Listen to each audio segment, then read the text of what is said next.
Hello everyone, welcome to our YouTube channel. My name is Nitin Vashisht. So जैसा कि आपको पता है, हम एचपी सब इंस्पेक्टर के प्रीवियस ईयर क्वेश्चंस जो साइंस सेक्शन के हैं उनको डिस्कस कर रहे हैं। तो लास्ट के दो वीडियोस में हमने 50 के अराउंड क्वेश्चंस को डिस्कस कर लिया है। सो जो आज के ये 25 क्वेश्चंस होने वाले हैं उनका लेवल थोड़ा हाई रखा गया है। तो अगर इसमें आपके 15 या उससे अबव के आसपास नंबर बन रहे हैं तो इसका मतलब है कि आपकी प्रेपरेशन काफी अच्छी चल रही है। सो चलिए स्टार्ट करते हैं अपने थर्ड सेशन को। So first question is the sugar that is characteristics of milk is, कि ऐसी शुगर जिसमें जो मिल्क है उसके कैरेक्टर पाए जाएं, उस शुगर का नाम क्या होता है। So option 1 is maltose, B is ribose, option C is lactose and option D is galactose. So इसमें जो हमारा राइट आंसर हो जाएगा वो होगा ऑप्शन नंबर सी, लैक्टोज। तो जो लैक्टोज होता है उसको मिल्क शुगर भी बोला जाता है। अब जो लैक्टोज होता है उसमें जब लैक्टोज की डिसोसिएशन होती है, मतलब ये जब टूटता है तो ये दो पार्ट्स में टूटता है। एक तो बनाता है ये ग्लूकोज प्लस गैलेक्टोज, मतलब जब कभी भी लैक्टोज डिसोसिएट होता है तो दो पार्ट्स में होता है, एक बनता है ग्लूकोज, एक बनता है गैलेक्टोज। अब अगर हम बात करें राइबोज की, तो राइबोज भी एक टाइप का शुगर होता है। तो और माल्टोज, तो जो हमारा राइबोज होता है वो मेनली हमारे जर्मिनेटिंग जो सीड होते हैं उनमें पाया जाता है, जबकि अगर माल्टोज की बात करें तो ये मशरूम वगैरह में पाया जाता है। और बाकी अगर आपको पूछा जाए कि फ्रूट शुगर किसको बोला जाता है, तो फ्रूट शुगर किसको बोलते हैं, फ्रक्टोज को। अब मूव करते हैं क्वेश्चन नंबर सेकंड की तरफ। The acidic hydrogen is present in. अब सबसे पहले ये एसिडिक हाइड्रोजन होता क्या है। देखिए, हम एसिड और बेसिस की जो पहचान है वो कैसे करते हैं। सिंपली अगर कोई भी ऐसा कंपाउंड है जो डिसोशिएट होने पे हमें H पॉजिटिव आयन दे रहा है, मतलब उसमें से अगर हाइड्रोजन बाहर निकल रहा है, सपोज करें अगर मैं यहां लिखता हूं CH3COOH, इसको हम क्या बोलते हैं, एसिटिक एसिड या विनेगर बोलते हैं। तो जब कभी भी ये डिसोशिएट होता है तो इससे क्या बनता है, CH3COO negative plus H positive. So ये जो H पॉजिटिव यहां से बाहर निकल रहा है ये प्रेजेंट करता है कि ये क्या है, एक एसिड है। उसी तरह से अगर मैं बेस की पहचान बताना चाहूं तो बेस में क्या होता है, OH नेगेटिव। जहां पे OH नेगेटिव प्रेजेंट होता है उससे पता चलता है कि वो पर्टिकुलर जो कंपाउंड है वो क्या है, एक बेस है। तो यहां पे पूछा हुआ है कि जो एसिडिक हाइड्रोजन है इनमें से किन में प्रेजेंट है। तो यहां पर दिया हुआ है option 1 ethyne, then ethene, option C is benzene and option D is ethane.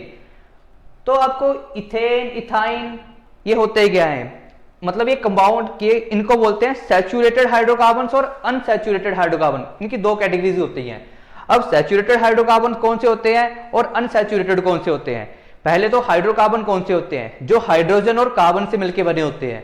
अब सैचुरेटेड के केस में हम जो ऐसे हाइड्रोकार्बन जो सिंगल बॉन्ड से जुड़े हों, मतलब जिसमें कार्बन और हाइड्रोजन के बीच में अगर सिंगल बॉन्ड है तो उसको बोलेंगे हम सैचुरेटेड हाइड्रोकार्बन।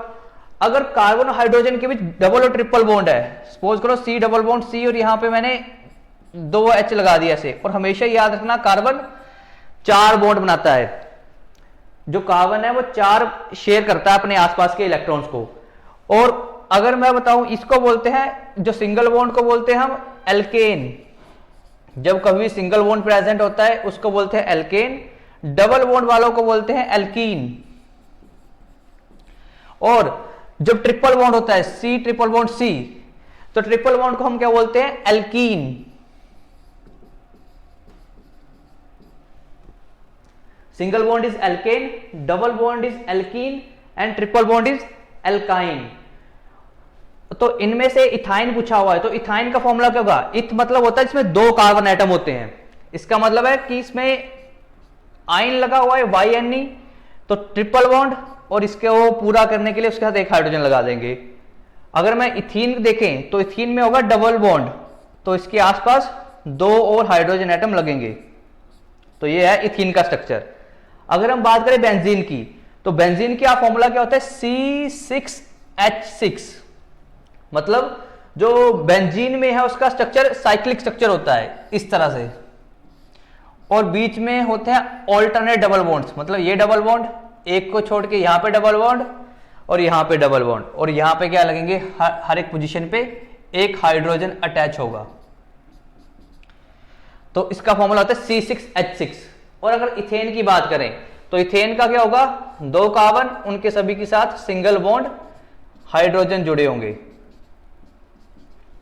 तो इनमें से पूछा हुआ है कि एसिडिक हाइड्रोजन कहां प्रेजेंट होता है, तो एसिडिक हाइड्रोजन हमारा इथाइन में ही प्रेजेंट होता है। मतलब जब कभी भी इथाइन डिसोशिएट होता है तो वो H पॉजिटिव को बाहर निकाल देता है जब वो 2 पार्ट्स में स्प्लिट होता है। तो यहां पर option number A will be the right answer. अब मूव करते हैं हम क्वेश्चन नंबर 3 के ऊपर। सो 3 में बोला हुआ है when a body falls freely towards the earth then its total energy, कि जब कोई बॉडी फ्रीली फॉल करती है अर्थ के सरफेस की तरफ तो उसकी एनर्जी किस तरह से रहती है। Option 1 is increases, option 2 is decreases then remain constant, and option D is first increases then decreases. कि क्या होता है जब कोई बॉडी फ्रीली फॉल करती है। तो देखिए जब कभी बॉडी फॉल करती है तो वहां पर मतलब 2 तरह की मेनली उस पर एनर्जी एक्ट कर रही होती है। फर्स्ट ऑफ ऑल एक होती है हमारी पोटेंशियल एनर्जी, देन होती है काइनेटिक एनर्जी। तो जब कभी भी कोई बॉडी फॉल करना शुरू करती है तो इनिशियली उसकी जो पोटेंशियल एनर्जी होती है वो मैक्सिमम होती है, और जैसे वो फॉल करना शुरू करती है वो सारी पोटेंशियल एनर्जी किसमें चेंज हो जाती है, काइनेटिक एनर्जी में।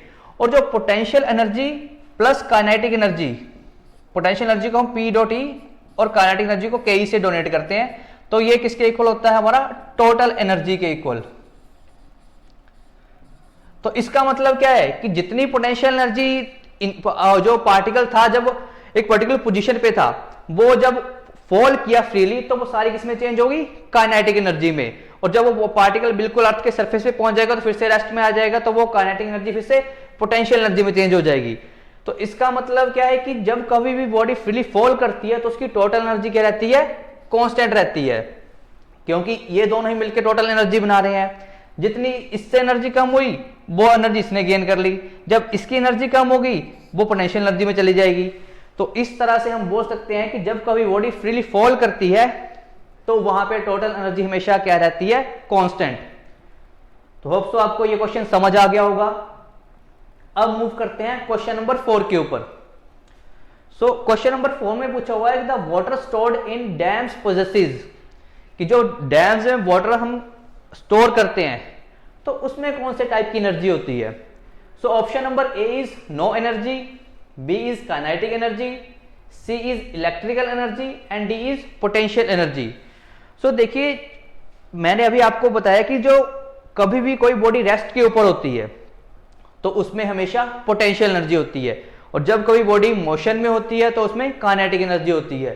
अब डैम में जो पानी रखा होता है वो कहां, वो रेस्ट की पोजीशन में होता है, ठीक है, रेस्ट स्टेट में होता है। तो रेस्ट स्टेट का मतलब है उसमें कौन सी एनर्जी होगी, पोटेंशियल एनर्जी। सो यहां से हमारा option number D will be the right answer. That is जो वाटर स्टोर होता है डैम्स में उसमें क्या होती है, पोटेंशियल एनर्जी। बट जैसे ही डैम्स के गेट खोले जाते हैं और वाटर रिलीज किया जाता है तो वो पोटेंशियल एनर्जी किसमें चेंज हो जाती है, काइनेटिक एनर्जी में। और पोटेंशियल एनर्जी का अगर हम फॉर्मूला देखें तो वो होता है mgh। m होता है मास, g होता है एक्सेलरेशन ड्यू टू ग्रेविटी और h होता है हाइट। और इस तरह काइनेटिक एनर्जी डिपेंड करती है अब कितनी उसकी स्पीड है, तो ये होता है हाफ कितना मास है पार्टिकल का और square of velocity, half mv²। अब मूव करते हैं क्वेश्चन नंबर 5 की तरफ। अब क्वेश्चन नंबर 5 में बोला हुआ है कि if a spring is stretched then its potential energy, कि किसी अगर स्प्रिंग को हम स्ट्रेच करते हैं तो उसकी पोटेंशियल एनर्जी के ऊपर क्या इफेक्ट पड़ता है। First is increases then decreases, option B is remain the same and option D is becomes zero. तो देखो जब कभी भी हम किसी चीज को स्ट्रेच करते हैं या कंप्रेस करते हैं तो उसकी वजह से जब उसको छोड़ेंगे तो वो बहुत ज्यादा स्पीड से अपनी प्रीवियस पोजीशन को गेन करने की कोशिश करेगी। मतलब ये होता है इलास्टिक बॉडीज में, जैसे कि स्प्रिंग है, कि स्प्रिंग क्या होती है, एक इलास्टिक बॉडी होती है, जैसे उसको खींचते हैं तो वो अपन कोशिश करता है कि अपनी प्रीवियस पोजीशन को, जो इनिशियल पोजीशन थी, उसको रिटेन करने की कोशिश करे। तो हम जितना ज्यादा उसको खींचेंगे स्प्रिंग को, जैसे ये स्प्रिंग है, इनिशियली वो ऐसे था, तो उसको जब खींचा तो जैसे इसको रिलीज करेंगे तो उसको बहुत ज्यादा स्पीड से करेगा, अपनी पोजीशन को, इनिशियल पोजीशन को रिटेन करने की कोशिश करेगा। तो इसका मतलब क्या है कि अगर किसी चीज को हम बहुत जोर से स्ट्रेच करेंगे या कंप्रेस करेंगे तो उसमें क्या होगा, जो पोटेंशियल एनर्जी होगी बहुत ज्यादा होगी, उस पोटेंशियल एनर्जी की वजह से ही उसमें काइनेटिक एनर्जी बहुत ज्यादा होगी। तो इसका आंसर क्या होगा, ऑप्शन नंबर ए, कि जब कभी भी किसी स्प्रिंग को स्ट्रेच किया जाता है तो उसकी जो पोटेंशियल एनर्जी है वो बढ़ जाती है। So option number A will be the right answer. अब है क्वेश्चन नंबर 6। क्वेश्चन नंबर 6 में है कि nails have pointed ends, this result in an, तो जो नेल्स के पॉइंटेड एंड्स होते हैं उसकी वजह से क्या होता है, option number A, decreases in the force exerted on them, कि फोर्स जो उनके ऊपर लगती है वो कम हो जाती है। Decreases in the effect of the force exerted on them, कि जो नेट इफेक्ट होता है फोर्स का वो कम हो जाता है। तीसरा, increases in the force exerted on them, and option number 4 is increases in the effect of force exerted on them. तो इसको हम समझने के लिए हमें फॉर्मूला पता है कि प्रेशर किसके इक्वल होता है, प्रेशर होता है कि कितनी फोर्स लग रही है कितने एरिया के ऊपर। तो आपको इस एक पर्टिकुलर एग्जांपल से समझ आ जाएगा। तो आप जब कभी भी देखना, हमारे जो बैग्स होते हैं, जो बैग्स की स्ट्रिप्स होती हैं वो काफी वाइड होती हैं। तो वो वाइड रखने का रीजन क्या होता है कि जितनी स्ट्रिप्स वाइड होंगी उतना एरिया बढ़ेगा। तो आप यहां से देख के अगर इस रिलेशन को देखा जाए, F is P is equal to F upon A, तो जो प्रेशर और फोर्स है वो क्या है, आपस में डायरेक्टली प्रोपोर्शनल है। डायरेक्टली प्रोपोर्शनल का मतलब क्या होता है कि अगर प्रेशर बढ़ेगा तो फोर्स भी बढ़ेगी। और यहां पर देखा जाए फोर्स और प्रेशर के बीच में, या प्रेशर और एरिया के बीच में कौन सा रिलेशन है, इनवर्स रिलेशन है, कि अगर एरिया बढ़ेगा तो प्रेशर कम होगा और अगर प्रेशर बढ़ेगा तो एरिया कम होगा। तो उसी तरह से जो हमारे बैग्स होते हैं उनकी स्ट्रिप्स माने वाइड रखी जाती हैं, इसका मतलब इसका एरिया ज्यादा होता है तो प्रेशर क्या होगा, कम फील होगा। बट अगर हम यहां देखा जाए कि नेल्स में क्या है, पॉइंटेड एंड्स हैं, अगर पॉइंटेड एंड्स है तो मतलब वो बिल्कुल कम एरिया एक्वायर करेंगे। सपोज करो ये कोई नेल है तो बिल्कुल ये पॉइंटेड एंड है, तो उसका जो एरिया होगा जो सरफेस के टच में होगा वो बिल्कुल कम रहेगा। तो इसमें प्रेशर क्या होगा, बहुत ज्यादा बढ़ जाएगा। अगर प्रेशर बढ़ेगा तो हमें पता है प्रेशर और फोर्स क्या है, डायरेक्ट रिलेशन में है, तो प्रेशर की वजह से फोर्स भी बढ़ जाएगी। तो इसका आंसर क्या हो जाएगा, ऑप्शन नंबर डी, कि जो इफेक्ट होगा फोर्स का वो बहुत ज्यादा बढ़ जाएगा। अगर इसकी एक और एग्जांपल ले सकते हैं कि जब कभी भी हम सैंड के ऊपर खड़े होते हैं डेजर्ट में, तो सैंड के ऊपर जब हम खड़े होते हैं तो हमारा जो बॉडी है वो सैंड के अंदर जाती है। ठीक है, इसका मतलब क्या है कि क्योंकि उस टाइप पे जब हम खड़े होते हैं तो जो हमारा कांटेक्ट होता है सरफेस के साथ, जो एरिया कांटेक्ट होता है सरफेस के साथ वो बहुत कम होता है, तो उसकी वजह से प्रेशर बहुत ज्यादा अप्लाई होता है, इसलिए हमारी बॉडी अंदर की तरफ जाना शुरू कर देती है। बट जैसे अगर हम उसके ऊपर लेट जाएं तो लेटने से क्या होगा, हमारा सरफेस एरिया बढ़ जाएगा। अगर सरफेस एरिया बढ़ जाएगा तो उसकी वजह से प्रेशर में डिक्रीज आ जाएगा, और अगर प्रेशर कम हो गया तो फोर्स भी कम लगेगी। तो ये सिंपल इस रिलेशन से ही हम इस पूरे फैक्ट को समझ सकते हैं। तो होप सो आपको ये क्वेश्चन समझ आ गया होगा। Option number D will be the right answer. अब मूव करते हैं क्वेश्चन नंबर 7 के ऊपर। तो क्वेश्चन नंबर 7 काफी इंटरेस्टिंग है। सो 7 में देखो क्या बोला हुआ है, when we press the bulb of a dropper. तो आपने देखा होगा वो जो बच्चों को या फिर वो जो ड्रॉपर जो होता है उसको दबाते हैं और जैसे हम उसको रिलीज करते हैं तो जो लिक्विड है ड्रॉपर में राइज कर जाता है। तो ये लिखा हुआ है कि when we press the bulb of a dropper with the nozzle kept under the water and then releases the pressure on the bulb, water gets filled in the dropper, कि वाटर ड्रॉपर में fill हो जाता है। सो जो rise होता है water में इन the dropper वो किसकी वजह से होता है? Option number A is atmospheric pressure, option number B is liquid pressure, option number C is weight of the bulb and option number D is gravity of the earth. So जो इसका mainly reason क्या होता है, देखो जैसे ही हम उस dropper को प्रेस करते हैं, ड्रॉपर को प्रेस करने से क्या होगा, जो उसके अंदर का एटमॉस्फेरिक प्रेशर है तो वो क्या होगा, बहुत कम हो जाएगा, और बाहर प्रेशर क्या है, ज्यादा है। तो हमने कल भी डिस्कस किया था कि एटमॉस्फेरिक प्रेशर होता है क्या, प्रेशर कहां से कहां मूव करता है, कि हाई प्रेशर से पार्टिकल कहां मूव करते हैं, हाई प्रेशर से लो प्रेशर के एरिया की तरफ। तो यहां पर क्या होगा, ड्रॉपर के अंदर प्रेशर कम है और बाहर प्रेशर ज्यादा है, तो इसलिए जो लिक्विड होगा वो हाई प्रेशर से लो प्रेशर की तरफ मूव करेगा, उसकी वजह से लिक्विड इस पर्टिकुलर ड्रॉपर में राइज हो जाएगा। तो जो इसका आंसर हो जाएगा वो होगा option number A, atmospheric pressure की वजह से। और एक और कॉमन फिनोमेना होता है जो ऑब्जर्व किया जाता है कि जैसे जैसे हम हाइट की तरफ जाते हैं, माउंटेन्स की तरफ, तो एटमॉस्फेरिक प्रेशर की वजह से नोज ब्लीडिंग भी शुरू हो जाती है। तो नोज ब्लीडिंग का भी सेम रीजन है, क्योंकि जो हमारा एटमॉस्फेरिक प्रेशर है बाहर का वो बहुत कम हो जाता है और हमारे अंदर का जो प्रेशर होता है एटमॉस्फेरिक प्रेशर वो हाई होता है। तो इसलिए जो चीजें हाई प्रेशर से लो प्रेशर की तरफ मूव करती हैं उसकी वजह से हमारे वो जो नोज ब्लीडिंग है, मतलब ब्लड निकलना शुरू हो जाता है। तो same reason is atmospheric pressure. So जो सेवंथ का आंसर हो जाएगा is option number A, atmospheric pressure. अब मूव करते हैं क्वेश्चन नंबर 8 की तरफ।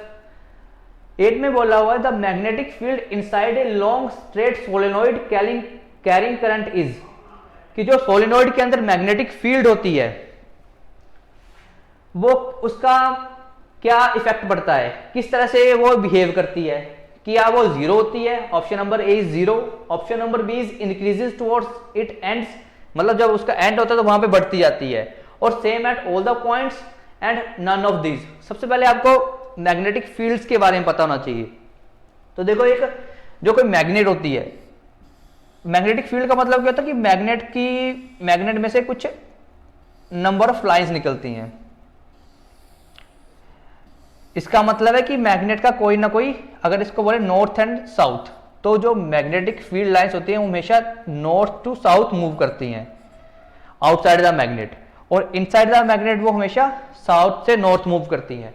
अब ये जो मैग्नेटिक फील्ड मतलब जो मैग्नेट के आसपास का एरिया है, जहां तक मैग्नेट के इफेक्ट को फील किया जा सकता है किसी दूसरे पार्टिकल के थ्रू, कि कोई दूसरा पार्टिकल जब इसके एरिया में आएगा तो उसको इस पर्टिकुलर मैग्नेट का फील्ड महसूस होगा, उसको ही हम क्या बोल देते हैं, मैग्नेटिक फील्ड बोल देते हैं। और हमें पूछा हुआ है सोलेनोइड। तो सोलेनोइड क्या होता है, जैसे मैं एक होलो आयरन का एक छोटी सी ये कॉइल ले लेता हूं और इसके ऊपर क्या करते हैं, हम कॉइलिंग कर देते हैं और इसको लास्ट में अटैच कर देते हैं एक बैटरी से। तो देखो होगा क्या, जो मैग्नेटिक फील्ड होती है सोलेनोइड के अंदर वो किस पे डिपेंड करती है, कि अगर या तो मैं यहां से जो अमाउंट ऑफ करंट है वो बढ़ा दूं, अगर मैंने करंट बढ़ाऊंगा तो मैग्नेटिक फील्ड भी बहुत ज्यादा बढ़ जाएगी, क्योंकि जो मैग्नेटिक और इलेक्ट्रिकल फील्ड है, क्योंकि करंट की वजह से क्या आएगी, इलेक्ट्रिक फील्ड आएगी, और इलेक्ट्रिक फील्ड की वजह से यहां पर क्या आएगा, मैग्नेटिक फील्ड जनरेट होगा।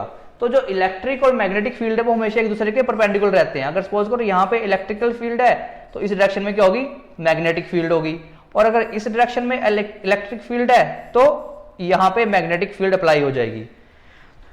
तो यहां पे एक होता है साउथ पोल, एक होता है नॉर्थ पोल। तो यहां पे जहां पे मैग्नेटिक की डायरेक्शन क्लॉकवाइज में होती है, अगर मैं इस डायरेक्शन से देखूं तो कॉइल्स इस तरह से मूव कर रही हैं, तो यहां पर क्या है, क्लॉकवाइज डायरेक्शन है।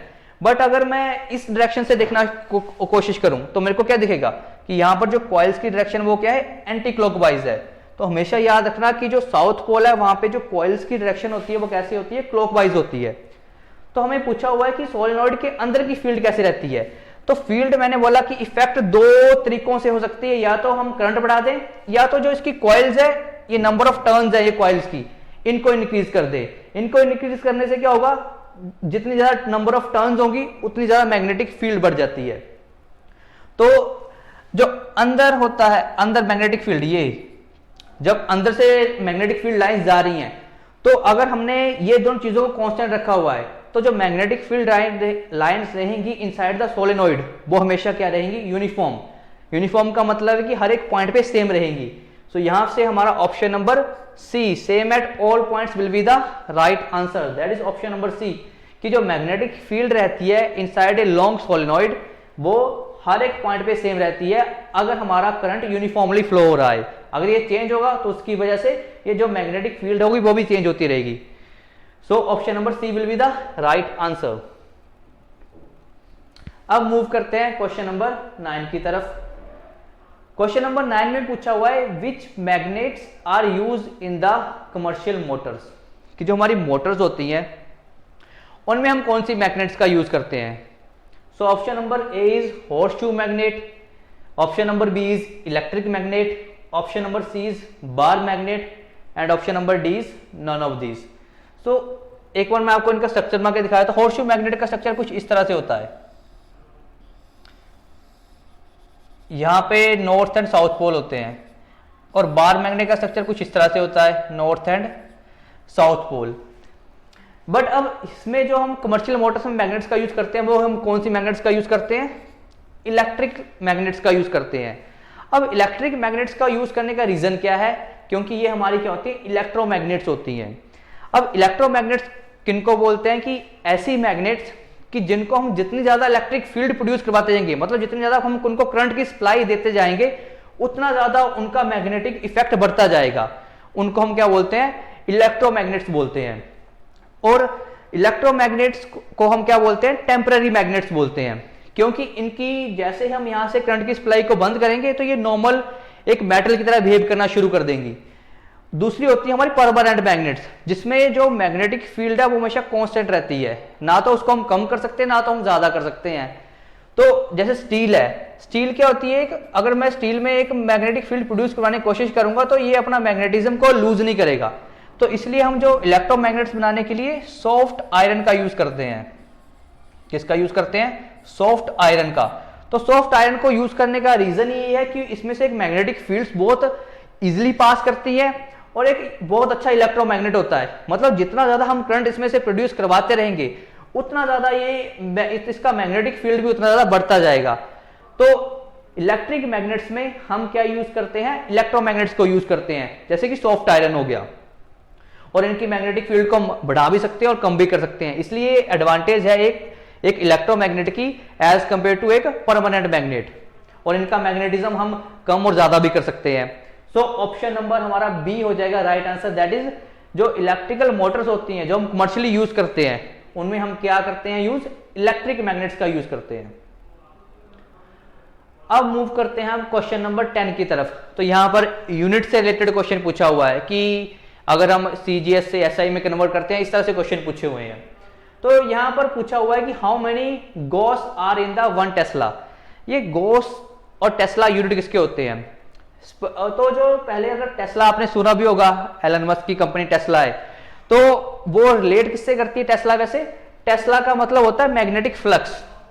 अब मैग्नेटिक फ्लक्स क्या होता है, सपोज करो कि यहां पर कोई भी ये पर्टिकुलर मैंने एक शीट ले ली, इस पर्टिकुलर शीट में से पर सेकंड कितनी मैग्नेटिक फील्ड लाइंस क्रॉस कर रही हैं, कितनी number of magnetic field lines इस पर्टिकुलर यूनिट एरिया से क्रॉस कर रही हैं पर सेकंड, उसको क्या बोलते हैं, मैग्नेटिक फ्लक्स बोल देते हैं।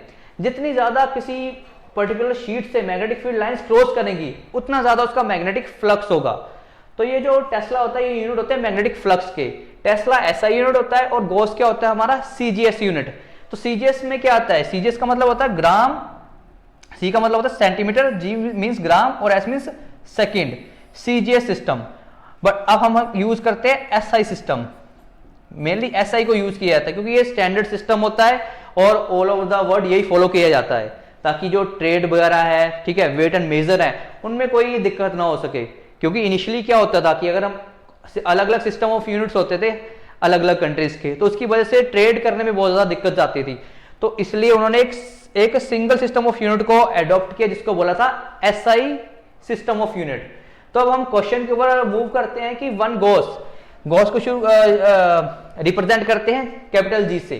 तो 1 गॉस में कितना होता है, 10⁻⁻⁴ टेस्ला, यहां पर माइनस आएगा कि एक गॉस किसके इक्वल होता है, 10⁻⁴ टेस्ला के इक्वल। उसी तरह अगर मैं कुछ और यूनिट्स को डिस्कस करूं, जैसे कि हमें पता है कि जो फोर्स के यूनिट होते हैं, फोर्स का जो ऐसा यूनिट होता है वो क्या होता है, न्यूटन। फोर्स को हम किस में मेजर करते हैं, न्यूटन में मेजर करते हैं।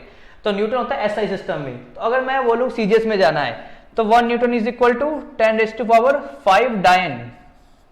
एक न्यूटन में 10⁵ डायन होते हैं, तो डायन सीजीएस सिस्टम में जाता है। उसी तरह जो हीट के यूनिट होते हैं वो कौन से होते हैं, जूल।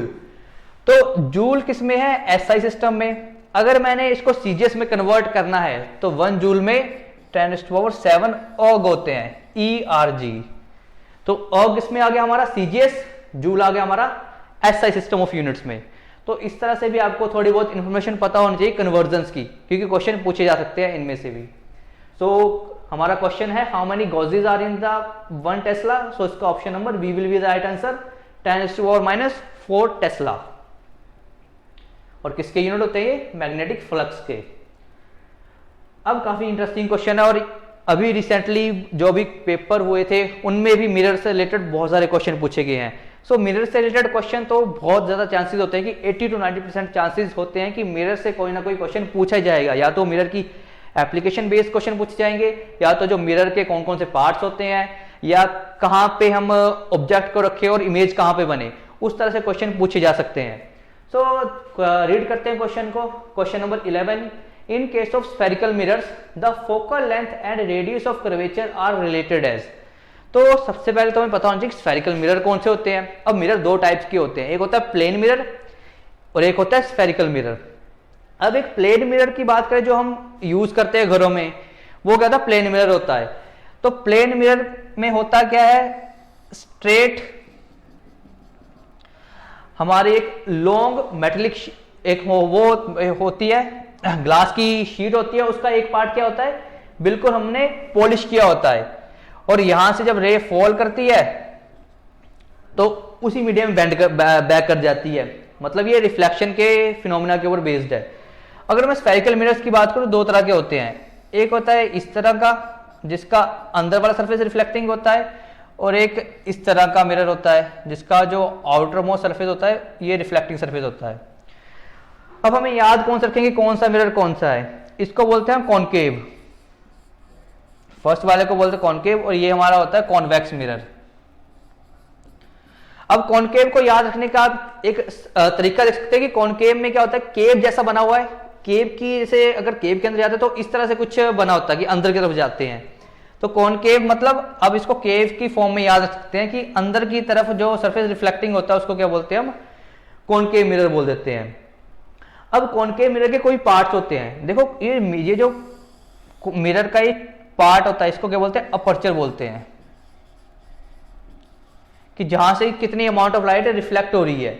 और ये क्या होता है? पर्टिकुलर अगर मैं इसको बनाऊं तो एक पर्टिकुलर सर्कल का पार्ट होता है, तो इसका कुछ सेंटर भी होगा, तो इसके सेंटर को क्या बोलते हैं? हम सेंटर ऑफ कर्वेचर। और ये जो इमेजिनरी लाइन यहां से पास कर रही है इसको बोलते हैं प्रिंसिपल एक्सिस। Principal axis. और जिस पर्टिकुलर पॉइंट से पास कर रही है इस पॉइंट को बोलते हैं हम पोल। और जो पोल और सेंटर ऑफ कर्वेचर के जो बीच वाला पार्ट होता है उसको बोलते हैं हम फोकस। सेंटर ऑफ, अब हमें पता है कि सेंटर से जब कोई पार्ट यहां मिलता है उसको क्या बोलते हैं? रेडियस। तो ये बनता है radius of curvature. Radius of curvature और फोकस से लेके पोल तक का डिस्टेंस होता है, इसको क्या बोल देते हैं हम? Focal length.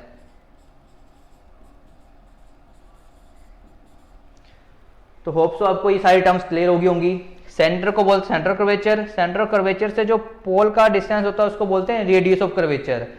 और सेंटर ऑफ कर्वेचर और पोल के जो मिड में पॉइंट होता है उसको बोलते हैं फोकस। एंड फोकस और पोल के बीच के डिस्टेंस को क्या बोलते हैं? Focal length. तो हमसे यहां पे पूछा क्या गया है कि जो हमारा फोकल लेंथ है एंड रेडियस ऑफ कर्वेचर, देखो ये फोकल लेंथ है एंड ये रेडियस ऑफ कर्वेचर है, तो इनके बीच का रिलेशन क्या होता है? तो देखो आपको देख के लग रहा पता, मैंने बोला जो C और P मतलब सेंटर ऑफ कर्वेचर और पोल के बीच में जो पॉइंट होता है उसको बोलते हैं फोकस, और C और P के बीच का जो डिस्टेंस होता है पोल के बीच का उसको बोलते हैं रेडियस। इसका मतलब जो रेडियस होता है वो डबल होता है हमारा फोकस के। तो यहां से हमारा फॉर्मूला क्या हो जाएगा कि R is equal to 2 times F, और अगर F की वैल्यू निकालनी हो तो क्या हो जाएगा? R/2। तो यहां से जो हमारा ऑप्शन है, option number 1, F is equal to R/2 will be the right answer. कि जो फोकल लेंथ और रेडियस ऑफ कर्वेचर का जो रिलेशन होता है वो क्या होता है? F is equal to R/2, कि जो फोकल लेंथ होती है वो रेडियस ऑफ कर्वेचर के क्या होती है? हाफ होती है।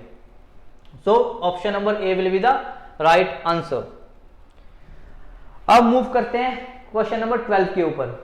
अब जिन्होंने +1 +2 में साइंस वगैरह पढ़ी होगी उनको तो ये क्वेश्चन मतलब पता होगा, सुना होगा।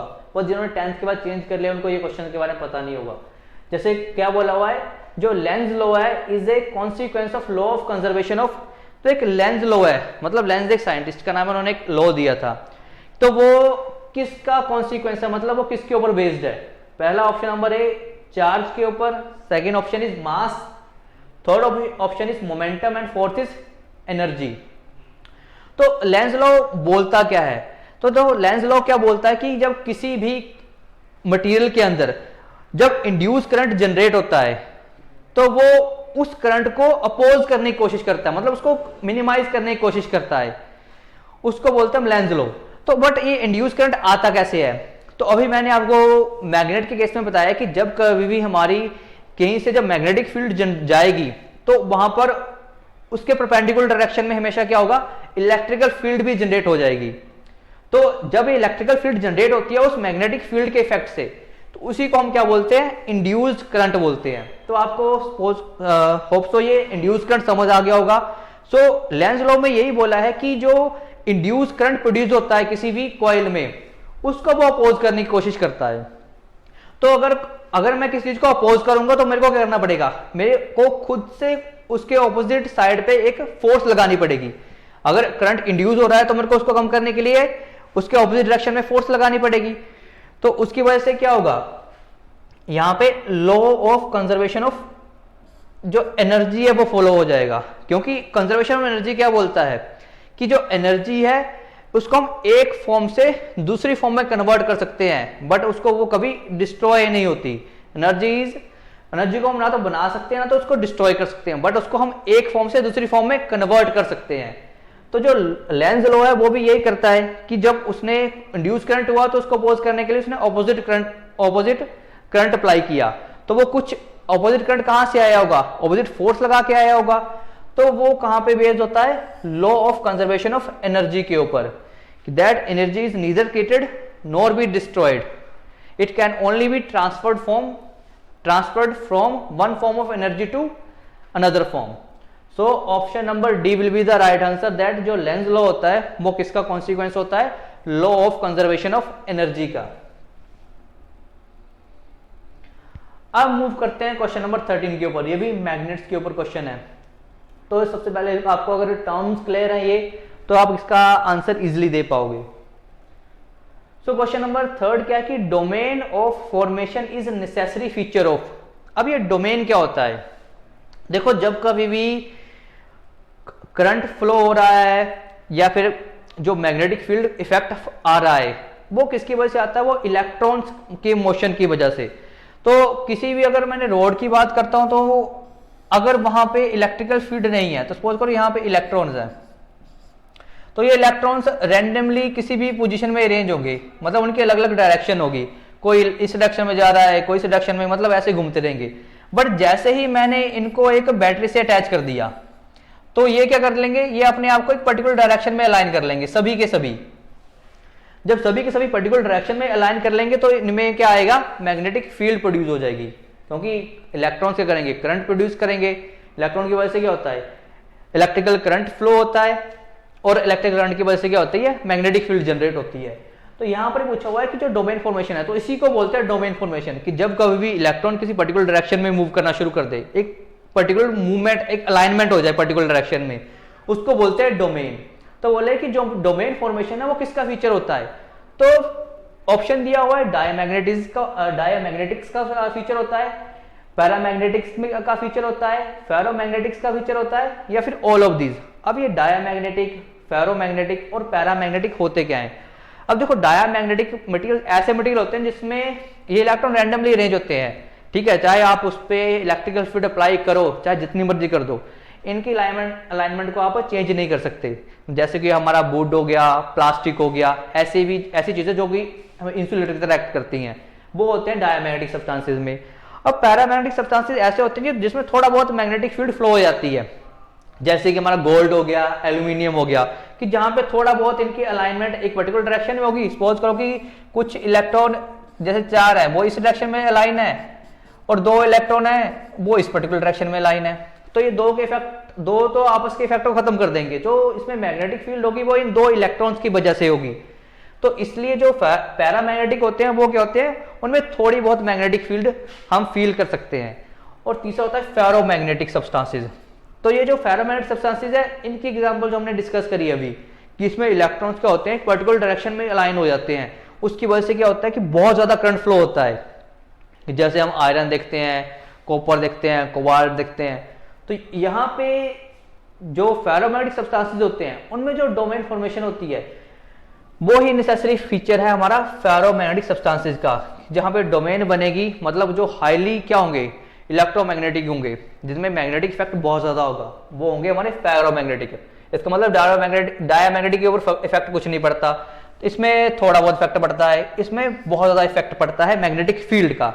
सो option number C will be the right answer, that is जो डोमेन फॉर्मेशन है वो एक नेसेसरी फीचर है किसका, फेरोमैग्नेटिक सब्सटेंसेस का, जो क्या होते हैं, हाईली मैग्नेटिक सब्सटेंस होते हैं। अब मूव करते हैं हम क्वेश्चन नंबर 14 के ऊपर।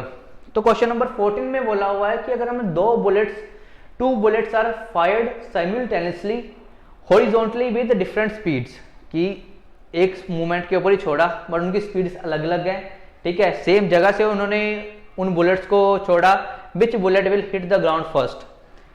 पहला लिखा है the faster one, the slower one, depends upon their masses, both will reach simultaneously.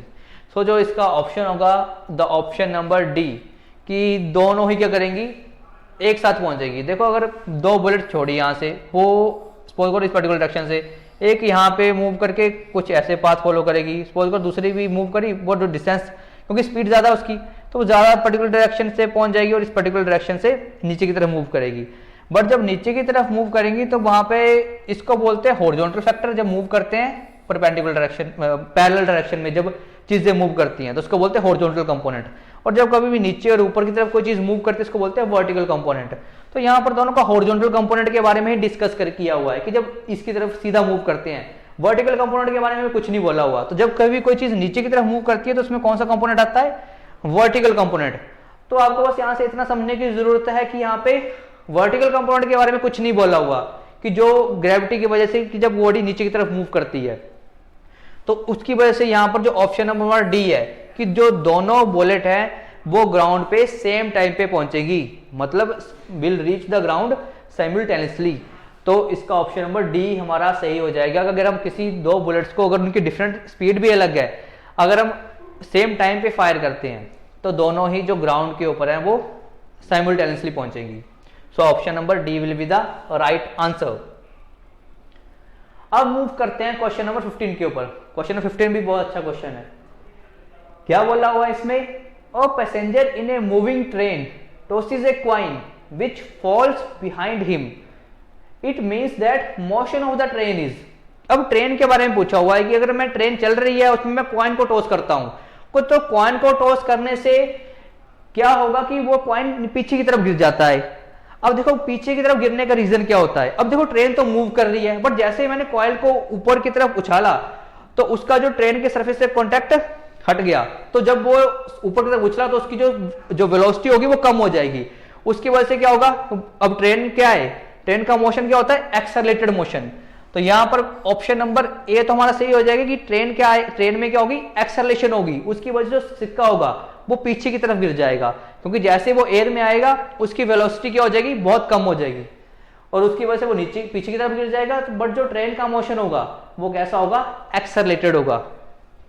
आगे यूनिफॉर्म मोशन क्या होता है, अगर यूनिफॉर्म मोशन की बात करें तो यूनिफॉर्म मोशन को हम क्या बोलते हैं कि अगर कोई बॉडी इक्वल डिस्टेंस ट्रेवल कर रही है इक्वल टाइम इंटरवल में, ठीक है, सपोज करो कि मैं 10 मिनट में 20 किलोमीटर की स्पीड चला हूं, अगले 10 मिनट में भी 20 किलोमीटर की ही है, उसके अगले 10 मिनट में भी 20 किलोमीटर की ही है, तो इस तरह के हम मोशन को क्या बोलते हैं, यूनिफॉर्म मोशन। और इसका ऑपोजिट होता है नॉन यूनिफॉर्म मोशन, कि जब हम अनइक्वल डिस्टेंस ट्रेवल कर रहे हैं बट टाइम इंटरवल इक्वल ही है, equal distance in unequal time interval. और जो एक्सेलरेशन का उल्टा होता है वो होता है रिटार्डेशन, कि जब किसी चीज की जो वेलोसिटी है वो डिक्रीज होती जा रही है तो उसको बोलते हैं रिटार्डेशन। अगर वेलोसिटी इंक्रीज हो रही है तो उसको बोलते हैं एक्सेलरेशन। सो इसका जो आंसर होगा option number A, that is acceleration is the right answer. अब मूव करते हैं, अब ये भी हमारा डिस्टेंस टाइम से ही रिलेट करता है, मतलब मोशन से रिलेट करता है। तो आपको एक बार मोशन वाले चैप्टर को भी अच्छे से रीड करना है। तो बोला हुआ क्या है इसमें, the distance time graph parallel to time axis indicates. तो इसके लिए हमें ग्राफ बना के देख सकते हैं हम। तो उन्होंने बोला हुआ क्या है कि डिस्टेंस टाइम ग्राफ है, तो यहाँ पे डिस्टेंस इस डायरेक्शन में होगा और हमारा टाइम इस डायरेक्शन में मूव करेगा। और बोला है distance time graph parallel to time axis, मतलब इस तरह से मूव करेगा। तो ये क्या शो कर रहा है, तो देखो ग्राफ को देखिए आपको क्या लग रहा है पता। सपोज करो ये 0 है, यहाँ पे कुछ 10 मीटर का डिस्टेंस है। तो आपने देखा कि जब टाइम यहाँ 1 2 3 4 इस पर्टिकुलर टाइम इंटरवल पे भी वो 10 मीटर पे ही था। जब 2 पे पहुंचा तब भी वो पर्टिकुलर ऑब्जेक्ट 10 मीटर पे ही है। जब वो 3 पे पहुंचा तब भी 10 मीटर पे भी है, और 4 पे भी कहां पे है, 10 मीटर के डिस्टेंस पे ही है। तो ये क्या शो कर रहा है कि जो बॉडी वो कहां पर है, body will be at rest. So जो ऑप्शन नंबर ए है कि जो हमारा डिस्टेंस टाइम ग्राफ है अगर वो पैरेलल है टाइम एक्सिस के, तो वो हमें क्या इंडिकेट करता है कि जो बॉडी है वो क्या है, रेस्ट की पोजीशन में है। ठीक है, अगला है body moving with uniform speed, कि जब बॉडी यूनिफॉर्म स्पीड से मूव करती है, इसका मतलब है equal distance in equal time interval. तो यूनिफॉर्म स्पीड के लिए हम क्या शो करेंगे, तो यूनिफॉर्म स्पीड के लिए क्या होगा कि अगर डिस्टेंस और ये टाइम है तो ये ग्राफ इस तरह से हो जाएगा कि सेम डिस्टेंस यहां से 10 हो गया, ये 20, ये 2, ये 3, ये 30। तो इस तरह से ग्राफ आएगा स्ट्रेट लाइन जो इंक्लाइंड होगा टाइम एक्सिस की तरफ, उसको बोलते हैं body moving with uniform speed. तो आपको होप सो ये दोनों ग्राफ क्लियर हो गए होंगे। तो आपको ग्राफ की नॉलेज भी होनी चाहिए इस तरह के क्वेश्चंस को डील करने के लिए। सो इसका आंसर क्या हो जाएगा, अगर मैं आपसे एक क्वेश्चन पूछूं जिसका आपको आंसर कमेंट सेक्शन में देना है कि अगर डिस्टेंस टाइम ग्राफ में जो हमारा मोशन होगा, अगर फिर जो पार्ट ऑब्जेक्ट होगा वो पैरेलल होगा डिस्टेंस एक्सिस के, तो किस तरह का मोशन होगा। क्वेश्चन है मेरा, डिस्टेंस टाइम ग्राफ में अगर जो ऑब्जेक्ट है वो मूव कर रहा है parallel to the distance axis, मतलब इस तरह से मूव कर रहा है ऑब्जेक्ट, तो बॉडी का मोशन किस तरह से होगा। कमेंट सेक्शन में आंसर देना इसका। और जो हमारा क्वेश्चन नंबर 16 है उसका होगा option number A, body will be at rest. अब मूव करते हैं क्वेश्चन नंबर 17 की तरफ। The action and reaction do not balance each other because, कि जो एक्शन और रिएक्शन होते हैं वो एक दूसरे को बैलेंस नहीं करते।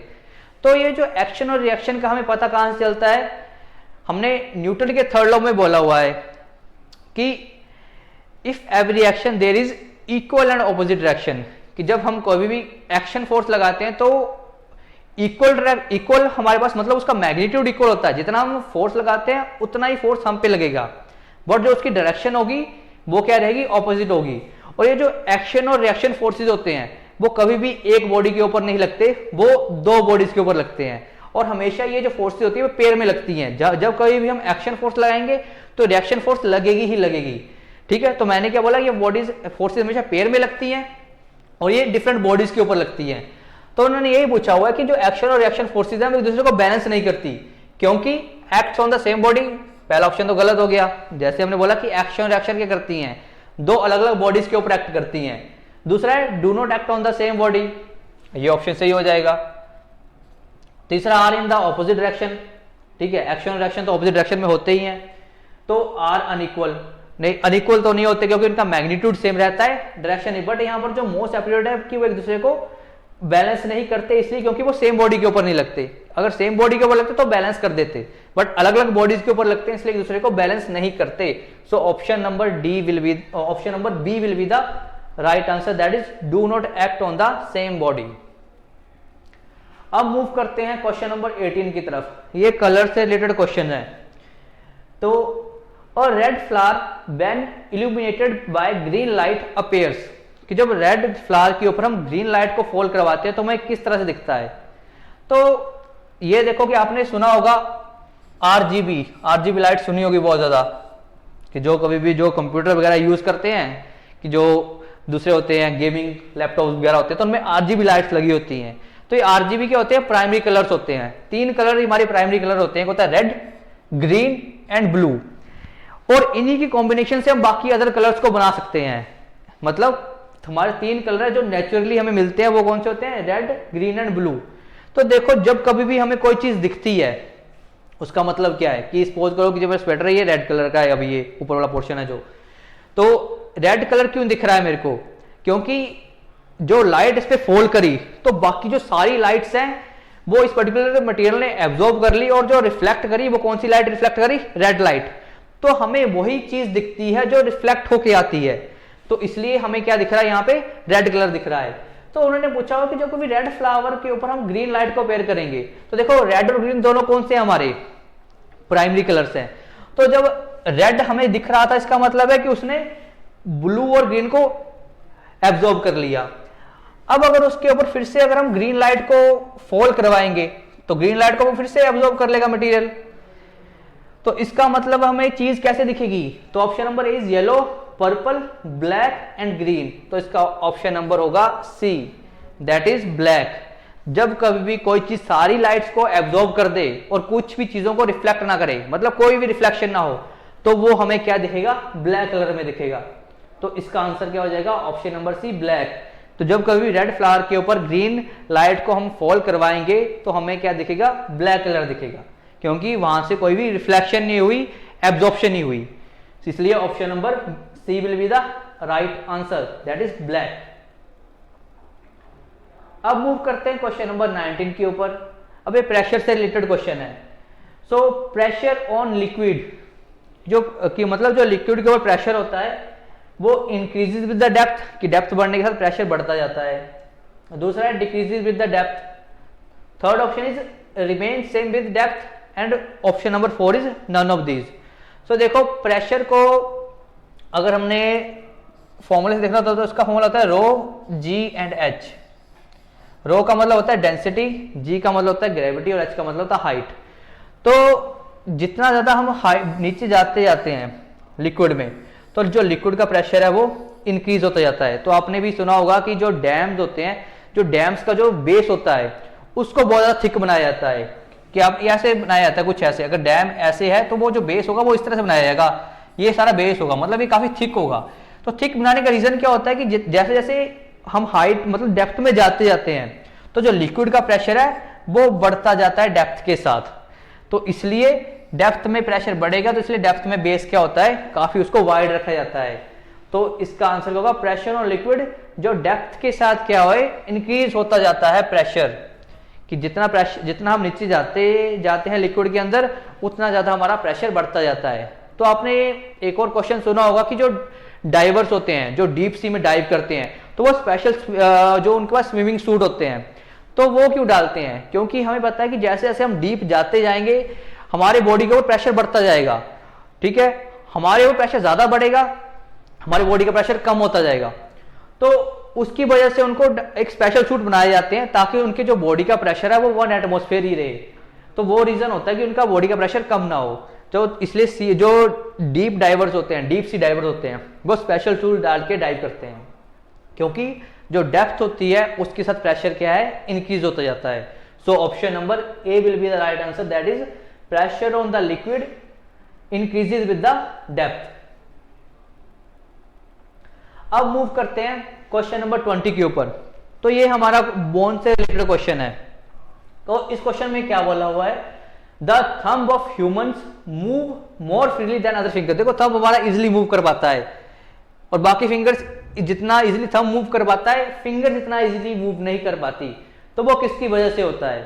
तो option number A is gliding joint, option number B is hinge joint, option number C is saddle joint, और option number D is pivotal joint. तो देखो ग्लाइडिंग ज्वाइंट क्या होता है कि मत जो एक दूसरे के ऊपर मूव कर पाए, ठीक है, तो वो ज्वाइंट हमारे कहां पे होते हैं? एक तो हमारे एंकल में, ठीक है, और हमारे रिस्ट में भी वो ज्वाइंट होते हैं, ग्लाइडिंग ज्वाइंट। अब हिंज ज्वाइंट क्या होते हैं? जैसे हिंज जैसे डोर को ओपन करते हैं तो वो एक पर्टिकुलर एंगल तक ओपन होता है। तो जो ज्वाइंट होता है जैसे हमारा एल्बो में ज्वाइंट हो गया, हमारा नी का ज्वाइंट हो गया, तो ये किसके एग्जांपल है? हिंज ज्वाइंट के। और ये जो हमारा सैडल ज्वाइंट होता है ये कहां पाया जाता है? हमारे थंब में। थंब में जो ज्वाइंट होता है उसको क्या बोलते हैं हम? Saddle joint. और D option is pivotal joint. तो जो हमारे नेक में ज्वाइंट होता है जिसकी वजह से जो नेक की मूवमेंट है काफी इजी हो जाती है, या फिर हमारे जो फोर आर्म में ज्वाइंट होता है इसको हम क्या बोलते हैं? पाइवटल ज्वाइंट बोलते हैं। तो आपको ये चारों ऑप्शन क्लियर हो गए होंगे। तो उसके अकॉर्डिंग जो हमारा option number C that is saddle joint will be the right answer, कि जो हमारे ह्यूमन के जो थंब होता है वो इतना फ्रीली मूव किसकी वजह से करता है, क्योंकि वहां पे कौन सा जॉइंट होता है, सैडल जॉइंट। अब मूव करते हैं क्वेश्चन नंबर 21 के ऊपर। So which part of the eye is adjustable in accordance with the light conditions. हमने देखा होगा कि हमारे जो आई में क्या होता है कि जैसे ज्यादा लाइट फॉल करती है तो एक आई का पर्टिकुलर पोर्शन होता है वो थोड़ा सा अपने आप को साइज को मिनिमाइज कर लेता है, और जब डिम लाइट होती है तो आई का जो साइज है वो बढ़ जाता है। तो वो किसकी वजह से होता है? Option number A is iris, B is retina, C is pupil and D is lens. तो जो इसका ऑप्शन हो जाएगा इज ऑप्शन नंबर सी, की जो प्यूपिल है वो अपना साइज इंक्रीज या डिक्रीज कर लेती है। तो आपके लिए मैंने यहाँ पे एक फिगर लगाई हुई है जहां से आपको समझने में ज्यादा इजी हो जाएगा। तो देखिए यहाँ पे आपको दिख रहा होगा, यहाँ पे जो सबसे आउटर मोस्ट पार्ट होता है, जो ट्रांसपेरेंट पार्ट होता है, इसको क्या बोलते हैं हम? कॉर्निया बोलते हैं। सबसे जो आई का आउटर मोस्ट लेयर होती है जो काफी ट्रांसपेरेंट होती है। अब ये जो बीच वाला पार्ट होता है जहां से हम कंट्रोल कर पाते हैं आई की पोजीशन को, इसको बोलते हैं प्यूपिल। अब प्यूपिल में होता है कि जैसे ज्यादा लाइट फॉल करती है तो प्यूपिल साइज कम हो जाता है, तो वो प्यूपिल कंट्रोल करती है कि कितनी अमाउंट ऑफ लाइट एंटर करेगी आई में। और जो हमारी ये सिलरी मसल्स होती हैं, सिलरी मसल्स क्या करती हैं? ये कंट्रोल मतलब हमारी आई की फ्लेक्सिबिलिटी को ठीक करती है, मतलब फोकल लेंथ को एडजस्ट करने का काम करती है, कि जब कभी भी फोकल लेंथ कम करनी है ज्यादा करनी है वो कौन देखेगा? सिलरी मसल्स देखेंगी। और पीछे हमारा होता है रेटिना। रेटिना क्या होता है? जहां पे हमारी इमेज बनती है किसी भी ऑब्जेक्ट की। अब ब्लाइंड स्पॉट क्या होता है? कि जहां पे हमें कुछ नहीं दिखाई देता। ऑप्टिकल नर्व्स क्या होती हैं? कि जो नर्व्स हमारे आई से सिग्नल लेके जाती है ब्रेन तक, तो वो सिग्नल लेके जाने का काम कौन करता है? ऑप्टिकल नर्व करती हैं। अब आई में एक और चीजें होती हैं, जो एक होती है सेंसिटिव टू लाइट और एक होती है सेंसिटिव टू कलर। तो उनको बोलते हैं रोड्स एंड कोन्स। तो आपने सुना होगा कईयों को कलर ब्लाइंडनेस हो जाती है। तो कलर ब्लाइंडनेस में होता क्या है कि कलर्स को डिफरेंशिएट नहीं कर पाते, कि अगर 2-3 कलर मिक्स होंगे तो उनको दिखेगा नहीं, कुछ भी नहीं। तो जो कलर ब्लाइंडनेस का रीजन होता है तो वो किसकी वजह से होता है? वो कॉन्स की वजह से होता है। आई में होते हैं कॉन्स एंड रोड्स। तो उनमें मतलब जो कलर ब्लाइंड पर्सन होगा उसमें ये जो कॉन्स होंगे ये एब्सेंट होंगे, ये कलर को डिफरेंशिएट करने का काम करते हैं। तो जिसमें कॉन्स नहीं होंगे वो कलर को वो डिफरेंशिएट नहीं कर पाएगा, तो उसकी वजह से उसको क्या हो जाएगी? कलर ब्लाइंडनेस हो जाएगी। और ये रोड्स होते हैं ये लाइट के प्रति सेंसिटिव होते हैं। ये भी हेल्प करते हैं कि चीजों को देखने के लिए, कि कितनी लाइट चाहिए किसी पर्टिकुलर चीज को देखने के लिए, मतलब ये सेंसिटिव होते हैं लाइट के प्रति, और ये होते हैं कलर के प्रति सेंसिटिव होते हैं, cones and rods. So according to this question जो हमें पूछा हुआ था कि जो आई है होती है वो एडजस्टेबल किसकी वजह से होती है? वो प्यूपिल की वजह से होती है वही। और एक होता है आइरिस, कि जो कलर होता है हमारा ये आई का, वही हमारा आइरिस का कलर होता है। किसी की ब्लू आइज होती है, ठीक है, किसी की वो ब्लैक होती हैं, तो वो किसकी वजह से होता है? वो आइरिस की वजह से होता है। और जो हमारे आई के अंदर का लेंस होता है वो कौन सा होता है? Convex lens. तो ये क्या करता है? ये यहाँ से लाइट फॉल करती है और उसको एक पर्टिकुलर पॉइंट में जाके मिला देता है, कन्वर्जिंग लेंस, और वो इमेज कहाँ बनती है? जाके रेटिना के ऊपर इमेज बनती है। इस क्वेश्चन के अकॉर्डिंग हमारा आंसर हो जाएगा option number C, that is pupil. वो कंट्रोल करता है कि कितनी अमाउंट ऑफ लाइट एंटर करेगी। अब मूव करते हैं क्वेश्चन नंबर 22 की तरफ। बोले dash is the metal which is a constituent of haemoglobin, कि ऐसा कौन सा मेटल है जो हीमोग्लोबिन में पाया जाता है? तो option number A is zinc, second is aluminium, third is iron और फोर्थ इज कॉपर। सो इसमें राइट आंसर क्या हो जाएगा? जो हमारा हीमोग्लोबिन है उसमें क्या पाया जाता है? आयरन पाया जाता है। तो हीमोग्लोबिन में एक होता है हीमोग्लोबिन, एक होता है मायोग्लोबिन। तो जो रेड कलर होता है हीमोग्लोबिन में, और वो होता है हेम प्रोटीन की वजह से, और एक होता है मायोग्लोबिन जो क्या करता है? ऑक्सीजन को ट्रांसपोर्ट करने का काम करता है to all the parts of the body. तो वैसे बाकी और बहुत सारे मेटल होते हैं, जैसे कि हमारा कैल्शियम हो गया, फॉस्फोरस हो गया, जिंक हो गया, आयरन हो गया, हमारी बॉडी में पाए जाते हैं। कैल्शियम आपको पता है कि हड्डियों के लिए, उसकी स्ट्रेंथ के लिए बहुत ज़्यादा ज़रूरी होता है। तो अगर उसकी कमी हो जाए तो हमारी हड्डियों में थोड़ी ब्रिटलनेस सी आ जाती है, तो उसमें कैल्शियम काम करता है। और आयरन किस में पाया जाता है? हीमोग्लोबिन में पाया जाता है। और इसकी कमी से आपको पता है कि कौन सा बीमारी हो जाती है, जिसको बोलते हैं एनीमिया, खून की कमी हो जाती है। तो वो यही है कि जब हीमोग्लोबिन या फिर आयरन की कमी हो जाती है उसकी वजह से हमें क्या हो जाता है, एनीमिया हो जाता है। और इसको दूर करने के लिए कौन सा विटामिन लिया जाता है, ये आप हमें कमेंट सेक्शन में बताएंगे कि हीमोग्लोबिन या फिर विटामिन जब कभी ब्लड की कमी होती है फिर एनीमिया हो जाता है, तो उसको दूर करने के लिए मतलब कौन सी विटामिन की डेफिशिएंसी से हम एनीमिया की कमी को पूरा कर सकते हैं, या फिर कौन सा विटामिन जब कम होता है तो एनीमिया हो जाता है। सो क्वेश्चन नंबर 22 का हीमोग्लोबिन में क्या होता है, आयरन प्रेजेंट होता है। Option number C will be the right answer. अब मूव करते हैं हम क्वेश्चन नंबर 23 के ऊपर।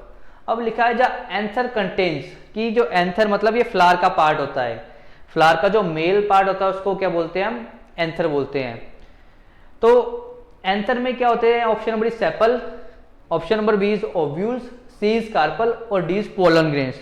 सो इस डायग्राम की हेल्प से समझते हैं। देखो पहला बोला सेपल्स, तो सेपल क्या होता है, जो प्लांट का ये वाला पोर्शन होता है, ये ग्रीन वाला पोर्शन जो हेल्प करता है इसकी प्रोटेक्शन में, ये सेपल है। दूसरा बोला है ओव्यूल्स, तो ओव्यूल्स कहाँ होते हैं, ये ओवरी के अंदर, जो ये तो फीमेल रिप्रोडक्टिव पोर्शन का पार्ट है। अगला है कार्पल, कार्पल तो जो फीमेल पार्ट होता है फ्लावर का उसको क्या बोलते हैं, कार्पर बोलते हैं। आ गया पोलन ग्रेन्स, तो देखो जो स्टेमन होता है, स्टेमन में दो पार्ट होते हैं, एंथर एंड फिलामेंट। तो जो एंथर होता है वो कहाँ पाया जाता है, पोलन ग्रेन्स, जहां पे पोलन ग्रेन्स होते हैं वहां पर होता है एंथर, और दूसरा पार्ट होता है उसका फिलामेंट। सो इसके अकॉर्डिंग जो हमारा ऑप्शन नंबर डी है दैट इज पोलन ग्रेन्स, कि तो एंथर में क्या होता है, पोलन ग्रेन्स होते हैं। So option number D will be the right answer, that is anther contains pollen grain. और एंथर का हमारा किसका पार्ट होता है, स्टेमन का, जो क्या होता है मेल रिप्रोडक्टिव पार्ट होता है, और कार्पल क्या होता है हमारा female reproductive part. So option number D will be the right answer. अब मूव करते हैं हम क्वेश्चन नंबर 24 के ऊपर। अब इसमें पूछा हुआ है dash is a plant hormone. तो अगर आपने कुछ जो हार्मोन्स ह्यूमन में पाए जाते हैं उनके बारे में सुना होगा, तो यहां पर हम एलिमिनेशन की टेक्निक से भी इस क्वेश्चन को सॉल्व कर सकते हैं। तो देखो ऑप्शन 1 इज इंसुलिन, तो हमें पता है कि इंसुलिन क्या करता है हमारी बॉडी में, ब्लड शुगर लेवल को मेंटेन करके रखता है। अगर इंसुलिन की कमी हो जाती है तो हमें क्या हो जाता है, शुगर लेवल बहुत ज्यादा बढ़ जाता है, तो शुगर की बीमारी एंड जिसको डायबिटीज बोलते हैं वो हो जाती है कि इंसुलिन कमी। तो मतलब इंसुलिन तो प्लांट में नहीं पाया जाता, तो ऑप्शन नंबर ए तो गलत हो जाएगा। अगर ऑप्शन नंबर बी की बात करें थायरोक्सिन, तो आपने देखा थायराइड, तो थायराइड ग्लैंड भी कहां पाया जाता है, ह्यूमंस में, तो ये वाला ऑप्शन भी क्या हो जाएगा, गलत। अगर ऑप्शन नंबर सी पूछा हुआ है एस्ट्रोजन, अब एस्ट्रोजन और एक होता है टेस्टोस्टेरोन। अब देखो एस्ट्रोजन क्या होता है, ये होता है फीमेल रिप्रोडक्टिव हार्मोन, जब जिसको बोलते हैं सेक्स हार्मोन। तो एस्ट्रोजन पाया जाता है फीमेल्स में और टेस्टोस्टेरोन पाया जाता है मेल्स में। तो मतलब ये भी किसका पार्ट हो गया, हमारी बॉडी पार्ट का।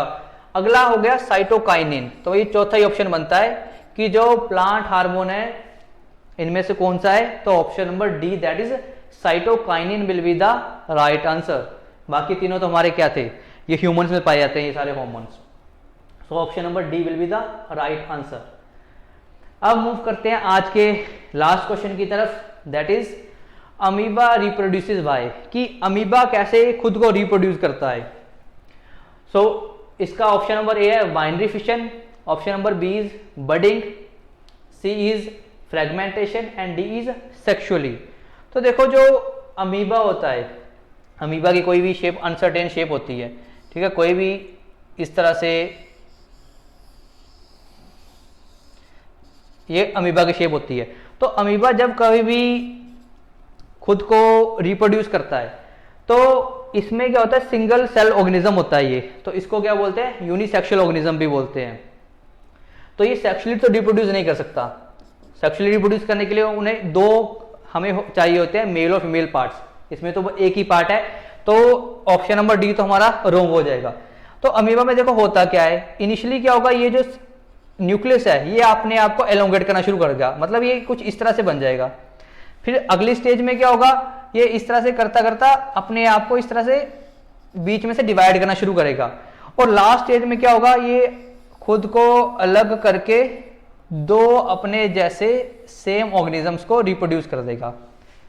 मतलब जो इसकी प्रॉपर्टीज होंगी, जो हमारे पेरेंट की प्रॉपर्टी होगी वही हमारे डॉटर्स की प्रॉपर्टी होगी, मतलब इनमें कोई चेंजेस नहीं आएंगे क्योंकि ये यूनिसेक्सुअली प्रोड्यूस हो रहे हैं। तो जो यूनिसेक्सुअल ऑर्गेनिजम्स होते हैं उनमें जो जैसे पेरेंट के कैरेक्टरिस्टिक्स होते हैं वही जो उसके आगे आने वाली जनरेशन है उनके कैरेक्टरिस्टिक्स होते हैं। तो यहां पर पूछा है कि वो प्रोड्यूस किसके थ्रू करता है, तो इसमें जो ऑप्शन नंबर ए है that is binary fission. Binary का मतलब होता है दो पार्ट्स में और फिशन का मतलब होता है दो पार्ट्स में डिवाइड होना। फिशन में यही होता है ना कि जब एक सिंगल जो हमारा न्यूक्लियाई है या लार्ज न्यूक्लियाई है वो दो स्मॉल न्यूक्लियस में डिवाइड हो जाता है। तो बाइनरी फिशन मतलब दो पार्ट्स में खुद को डिवाइड करता है। मतलब binary fission is the technique by which या it is the method by which amoeba produces itself, मतलब खुद के जो नए ऑर्गेनिज्म उनको प्रोड्यूस करता है बाइनरी फिशन के थ्रू। अब हमें पूछा बडिंग। देखो बडिंग कहां पे होती है, आपने हाइड्रा का सुना होगा हाइड्रा। तो हाइड्रा में क्या होता है कि एक पर्टिकुलर पोर्शन होता है, ऐसे हाइड्रा का स्ट्रक्चर होता है, तो एक पर्टिकुलर पोर्शन से वो खुद को डेवलप करना शुरू कर देगा और जब वो बिल्कुल मेच्योर हो जाएगा तो यहां से खुद को ब्रेक करके फिर से एक इंडिविजुअल ऑर्गेनिज्म बना देगा। तो बडिंग तो होती है हमारी हाइड्रा के केस में। आ गया फ्रेगमेंटेशन। जो फ्रेगमेंटेशन की प्रोसेस होती है ये हमारी होती है मल्टी सेलुलर ऑर्गेनिजम्स में, बट ऐसे ऑर्गेनिज्म जिनका बॉडी जो स्ट्रक्चर होता है वो काफी सिंपल होता है। मतलब हमारी बॉडी में फ्रेगमेंटेशन नहीं हो सकती क्योंकि हमारा बॉडी डिजाइन काफी कॉम्प्लेक्स है। तो ये जो फ्रेगमेंटेशन वाली प्रोसेस होती है वो होती है स्पाइरोगैरा। स्पाइरोगैरा क्या होता है, मल्टी सेलुलर ऑर्गेनिज्म होता है जिसका जो बॉडी स्ट्रक्चर होता है वो काफी सिंप्लीफाइड होता है, तो वहां पे फ्रेगमेंटेशन की प्रोसेस होती है। तो इसके अकॉर्डिंग जो अमीबा प्रोड्यूस होता है वो किसके थ्रू होता है, option number A that is binary fission. So ये थे हमारे आज के 25 क्वेश्चंस। तो अगर इसमें से आप 15 या उससे अब स्कोर कर पा रहे हैं तो इसका मतलब है कि आपकी प्रेपरेशन काफी अच्छी है। सो होप करते हैं आपको ये वीडियो पसंद आई होगी। अगर अच्छी लगी हो तो लाइक करें, शेयर करें एंड सब्सक्राइब करें। Thank you.